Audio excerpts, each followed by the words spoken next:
The Japanese government. I'm sorry, Japanese government. Thank you. That's up to them. I have had the great fortune of living in Japan with my wife for a couple of years, as did our son and daughter, and I have good friends in the Japanese military and in the Ministry of Foreign Affairs.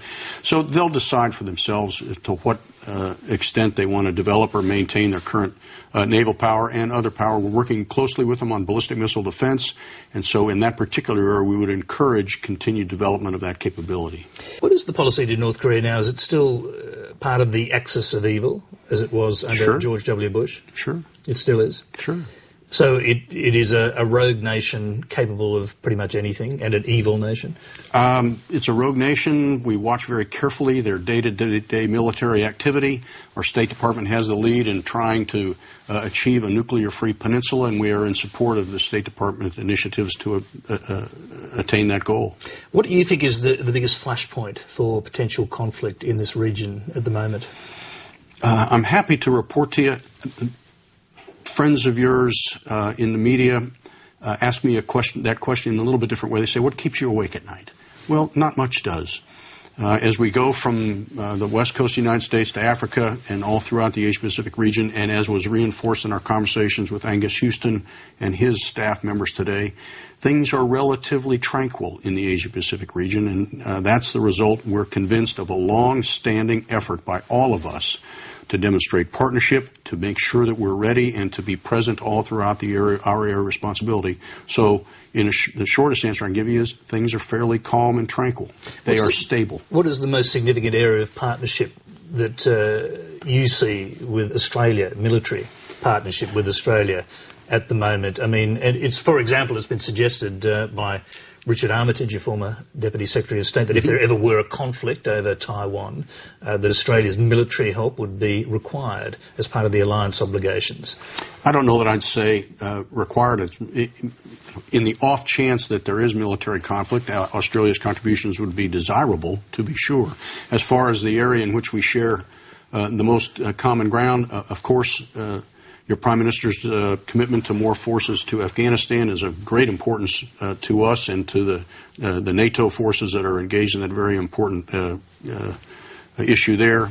Angus Houston and I shared a great day of conversations on a wide range of topics, and writ large, our vision is very similar. The white paper that the government just issued is very closely aligned with, as it happens, with the Pacific Command strategy. So across the entire spectrum of military to military activity, we're very closely aligned. Admiral Keating, we're out of time. It's been fascinating talking to you. It really Thanks, has. Tony. And we thank you very much for taking the time to come and talk to us tonight. My pleasure. Nice to talk to you. The Foreign Ministry has lodged a solemn representation to the United States after accusing a U.S. Navy vessel of conducting activities in China's special economic zone in the South China Sea. The USNS Impeccable's activities violate international and Chinese law. We demand that the United States put an immediate stop to related activities and active measures to prevent similar acts from happening. China strongly opposes a new report by the U.S. Defense Department.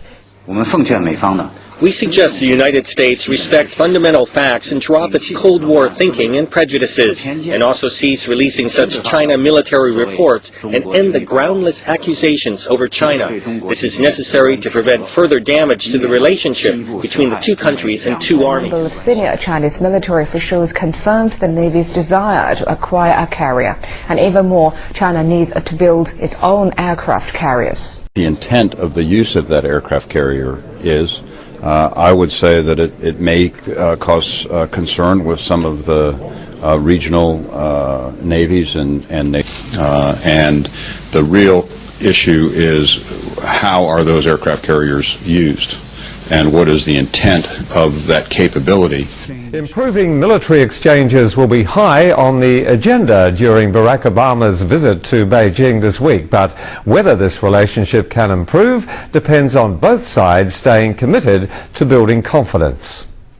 The NATO bombing of the Chinese embassy in Kosovo in 1999 delivered a huge blow to military relations. The collision between a U.S. plane and a Chinese interceptor off the southern island of Hainan in 2001 led to a freeze in military contacts. Last year, an arms sale worth $6 billion to Taiwan sparked a 4-month suspension in military exchanges. In October, tensions were high after an American warship was intercepted in Chinese waters. Military ties have been troubled by a bottleneck.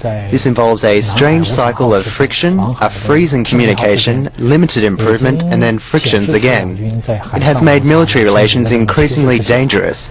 There is potential for tensions to escalate.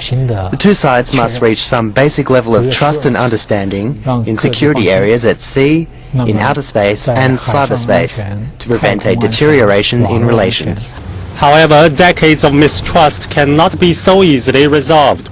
Washington has to grapple with an increasingly powerful China, just as China itself has to find its own place as a responsible global player.